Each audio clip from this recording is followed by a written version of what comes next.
Hello દોસ્ત, આજે આપણે આવી ગયા છે એક નવા વ્લોગની અંદર એક દાહોદ જિલ્લાની અંદર. દાહોદ જિલ્લો જે આજે એક મજૂરી કરીને ગુજરાન ચલાવનારો જિલ્લો છે અને જે ખેતી પ્રધાન જિલ્લો છે, જ્યાં લોકો ગુજરાન મજૂરી કરીને ચલાવે છે, બહાર ગામ મજૂરી કરવા માટે જાય છે અને જે ચોમાસાની અંદર જે ખેતી લાયક જે પોતાના પેટ માટે જે ખેતી કરે છે, જ્યાં એમનું ઉત્પાદન મકાઈનું છે.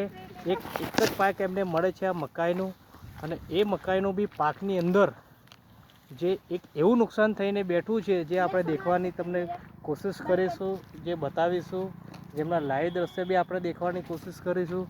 આજે ખેતી લાયક જે મકાઈ છે ત્યાં આજે 2 વર્ષની અંદર જે ભૂંડ છે, જે જાનવર, જે ભૂંડ જેવું જાનવર છે, જે આજે મકાઈઓ છે સારી, આ લોકો એટલી મહેનત કરે છે જે ખેતર માટે, જે મજૂરી બી છોડીને કે ખેતર માટે, તેના ખેતરમાં પાક માટે જે નિંદામણ કરે છે, જે 4 મહિના જે રજાઓ કરીને ખેતીમાં નિંદામણ કરીને જે એટલી મહેનત કરતા હોય છે, અને છેવટે જે ભૂંડ છે એ ભૂંડ આજે જે મકાઈનું જે નુકસાન છે તમને લાઈવ કોશિશ કરીશું, દેખાડવાની કોશિશ કરીશું કેટલું નુકસાન છે. તમે દેખો દોસ્તો, આ જે નુકસાન છે, જે ભૂંડ ખાય છે, જે આખું રાડું છે તે એને પાડી દે છે, અને એ નુકસાન એટલું સરસ દેખો તમે. આ દેખો કેટલું ખતરનાક નુકસાન કરી મેલ્યું છે.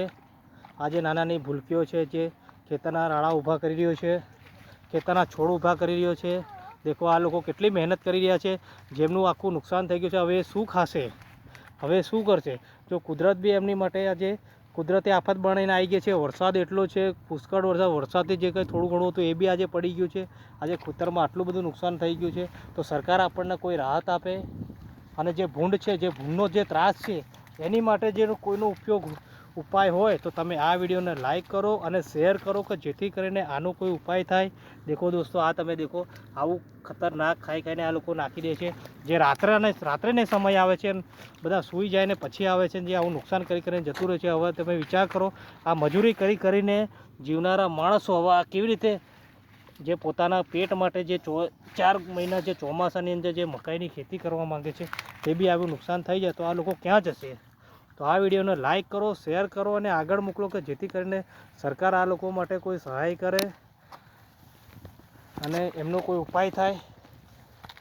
તો આ દેખી લો દોસ્તો, એટલું નુકસાન તમે દેખો. આ નાની છોકરીઓ આજે ખેતરોમાં આવીને જે મકાઈના જે છોડ છે તેને ઊભા કરવાની કોશિશ કરી રહ્યો છે, અને જે ભોંડે ખાધેલા છે તેને તોડવાની કોશિશ કરી રહ્યો છે. હવે શું તમે વિચાર કરો, હવે આ ખેતરમાં કાંઈ જ નથી, હવે આ લોકો શું કરશે? તો મહેરબાની કરીને આ વિડીયોને શેર કરજો, લાઈક કરજો, અને વિડીયોને શેર કરીને લાઈક કરી નાખજો.